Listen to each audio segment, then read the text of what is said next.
नहाने गए सवेरे सवेरे। पहले तालाबों में नहाते थे लोग, उनके यहाँ तालाब था। तभी वहीं पर तालाब में एक धोबी था, कपड़े धुल रहा था। राजा का धोबी है, तो राजा का धोबी तो थोड़ा रहेगा ना घमंड। भाई मैं राजा का, प्रधानमंत्री का ड्राइवर प्रधानमंत्री से ज्यादा घमंड में रहता है। मैं प्रधानमंत्री का ड्राइवर हूं भाई। गुरु तो गुड़, चेला शक्कर हो गया।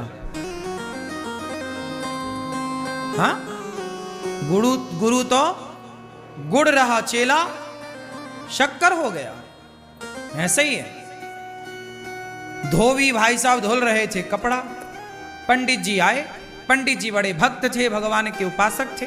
आए, रोज नहाने आते थे, आज भी नहाने आए। अच्छा, उनका नियम था नहाने के बाद सूर्य भगवान को, पहले के लोग नदियों में जाए ना तो नदियों में ही जल चढ़ा देते थे, तालाब में जाए तो तालाब में ही सूर्य भगवान की तरफ मुंह करके सूर्याय नमः आदित्याय नमः भगवान।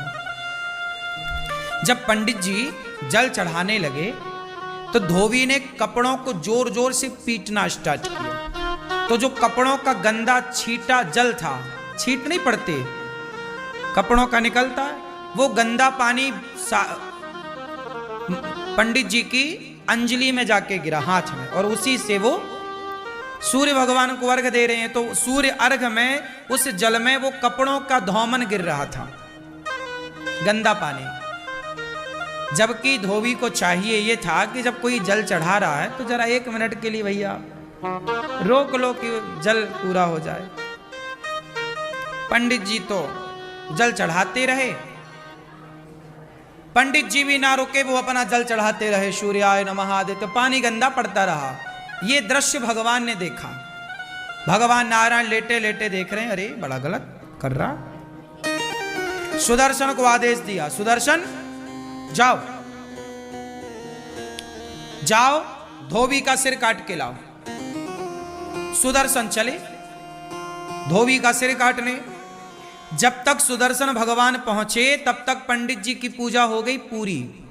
और जो पूजा पूरी हुई, पंडित जी ने बोला, क्यों रे नालायक, मैं पूजा कर रहा था, तुझे दिखाई नहीं पड़ रहा? 2 मिनट रुक नहीं सकता? गंदा पानी डाल रहा।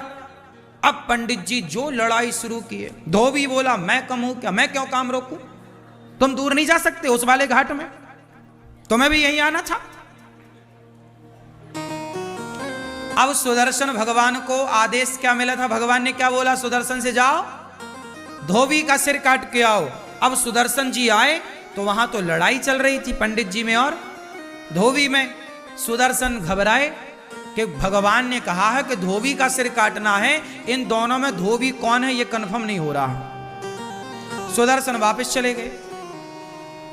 भगवान ने पूछा, हो गया सिर काटने का काम? अरे प्रभु ये तो बताओ कि उन दोनों में धोबी कौन है? धोबी तुम्हें नहीं पता? अरे बोले दोनों वो लड़ रहे थे। अब दोनों जब लड़ रहे, दोनों का स्वभाव एक सा है तो कैसे पहचाना जाए? आप भी तो धोबी की तरह हो गए। यदि धोबी गलत था तो पंडित जी आप भी तो उससे लड़के उसकी तरह हो गए। अब उसमें और आप में अंतर क्या रहा? तो सुदर्शन भगवान बोले, वहां तो 2 धोबी हैं, किसे काटना है बताओ? सुदर्शन भगवान से भगवान ने कहा, तुम वापस आओ, किसी को मत काटो। क्या मतलब हुआ इसका? क्या सीखा आपने इस कथा से? जब जवाब आप स्वयं देते हैं तो भगवान चुप हो जाते हैं कि जवाब तो आपने दे दिया।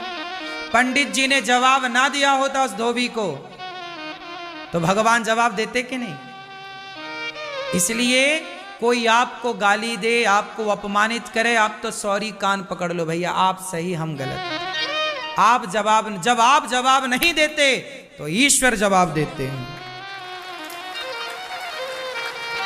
और आप जवाब दे देते हैं तो भगवान ठंडे पड़ जाते, भैया तुम ही निपटो सुलझो, फिर हमें काहे, तुम कर लो अपने। जब तुझसे ना सुलझे तेरे उलझे हुए धंधे, तब भगवान के इंसाफ पे छोड़ दे ए बंदे, वही तेरी मुश्किल आसान करेगा, जो तू ना कर सका वो भगवान करेगा। जो आपसे नहीं होता ना वही भगवान करते हैं।